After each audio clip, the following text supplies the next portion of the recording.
गेल्या 20 दिवसांपासून जिथे घोषणाबाजी सुरू होती ती भिवंडीतील मिल्लत नगर आज शिवजन्मोत्सव सोहळ्यामध्ये न्हाऊन निघाली। महाराजांच्या प्रतिमेला पुष्पहार अर्पण करून महिलांनी मिरवणूक काढली आणि याचा आढावा घेतलाय आमचे प्रतिनिधी अनिल वर्मा यांनी।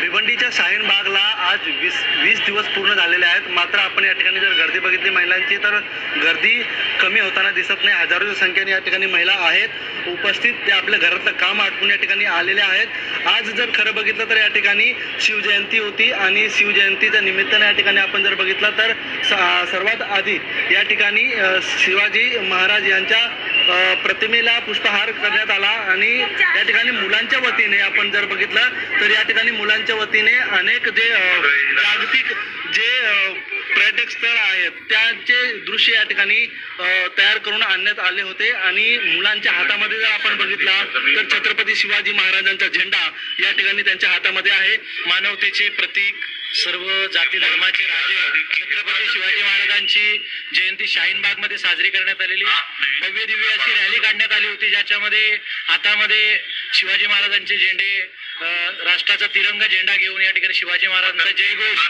मुस्लिम, हिंदू, दलित सर्व जाती धर्मीयांनी घोषणा केलेली आहे। आम्हाला अशी आशा आहे की ज्या शिवाजी महाराजांनी या देशामध्ये सर्व जाती धर्माला घेऊन जे स्वराज्य स्थापन केलं त्या स्वराज्याची संकल्पना घेऊन जोपर्यंत सीए, एनआरसी आणि एनपीआर रद्द होत नाही आणि शिवाजी महाराजांना अभिप्रेत असणारे सर्व जाती धर्माचं राज्य आणि संविधानाचं राज्य स्थापन होत नाही तोपर्यंत आम्ही संविधान वाचवण्यासाठी या शाहीनबागच्या माध्यमातून लढत राहू हे सांगण्यासाठी आजची शिवजयंती या ठिकाणी साजरी केलेली आहे। एनआरसी व सीए हा कायदा मागे घेतला जात नाही तोपर्यंत या ठिकाणी या महिला अशाच प्रकारे त्यांचं आंदोलन सुरू राहणार आहे। अनिल वर्मा, एबीपी माझा।